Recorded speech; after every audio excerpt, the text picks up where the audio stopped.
The slap came before the silence.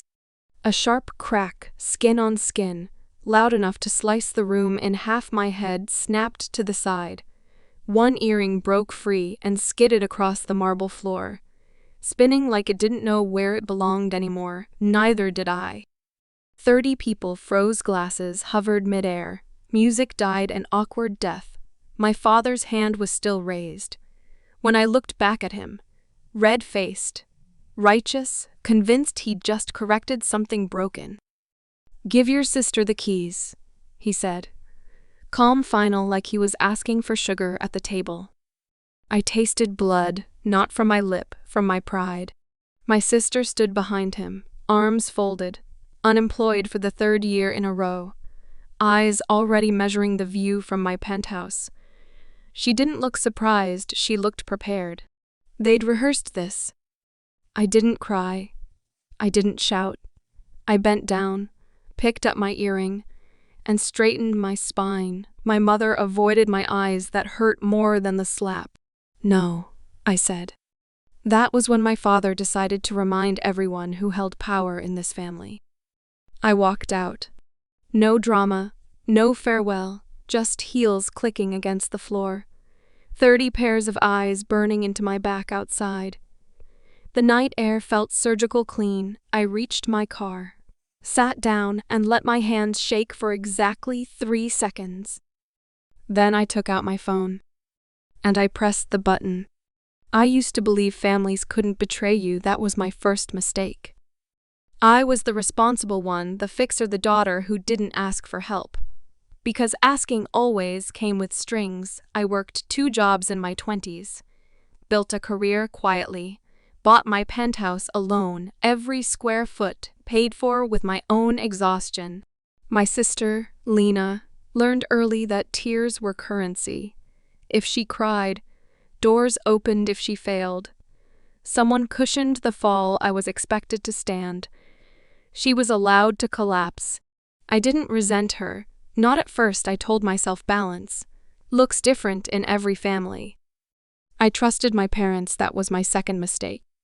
It started with comments, casual, strategic. "You live alone, such a waste of space. Lena just needs time to get back on her feet. Family shares, don't they?" I ignored them. I always did, because ignoring things kept the peace. Then the requests sharpened. Let her stay for a few weeks. Let her use the spare room. Let her feel safe. I said no politely, repeatedly. I offered to help her find work, to pay for courses, to support, just not surrender. That's when the tone changed. Whispers replaced conversations. My calls went unanswered. Dinners stopped being invitations and became ambushes. I noticed how Lena smiled when my mother sighed, how my father stopped asking and started expecting. The night of the party wasn't spontaneous, it was a performance. They waited until there was an audience, because control works best when shame is public. When my father slapped me, it wasn't about keys, it was about obedience. I refused. That was the moment I stopped being their daughter and became their problem. The woman entered the hall exactly 30 minutes later. I wasn't there to see it, but I didn't need to be. I'd imagined the scene 100 times while planning. She was tall, impeccably dressed, calm, the kind of calm that unnerves people who rely on volume to dominate. Her name was Mara. She introduced herself softly, lawyer specialist in property law, financial disclosures, and fraud. She asked for the host. My father smiled at first, thought she was lost. Then she handed him the envelope. Silence, again, but this time it was heavy. I sat in my car, engine off, watching the building from across the street. I didn't need to hear the words, I knew them by heart. Notice of investigation. Unauthorized attempts to transfer property. Documented coercion. Witnesses. Because here's what they never realized.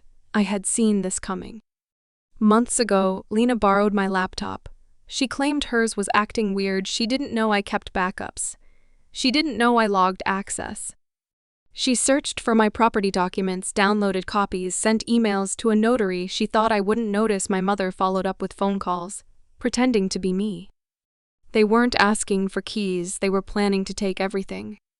That was when I stopped being hurt and started being careful.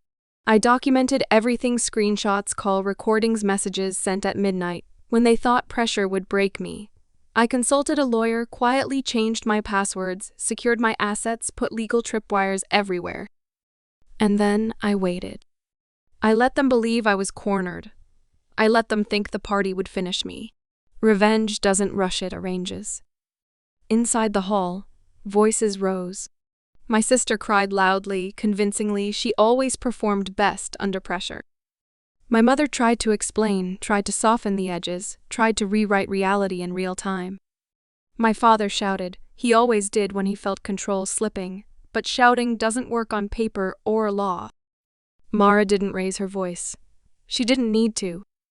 She explained consequences, financial penalties, criminal charges, the difference between asking and forcing, the definition of assault, the legal weight of 30 witnesses who saw a father strike his adult daughter. She mentioned my name once. Just once. That was enough. I went home.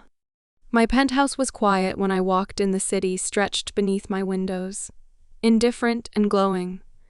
I poured a glass of water. My hands were steady now. My phone buzzed. Mother first, then father, then Lena. I didn't answer. Confessions sound different when their desperate apologies arrive. Malformed love suddenly remembers your number when power is threatened. An hour later, my father left a voicemail. His voice was smaller, older. We didn't mean it to go this far. I laughed, not because it was funny, because it was revealing. They never do. In the days that followed, the stories spread quietly, effectively. The family that tried to strong-arm their successful daughter. The slap. The lawyer. The investigation. Invitations stopped, calls dried up. Lena moved back into my parents' house.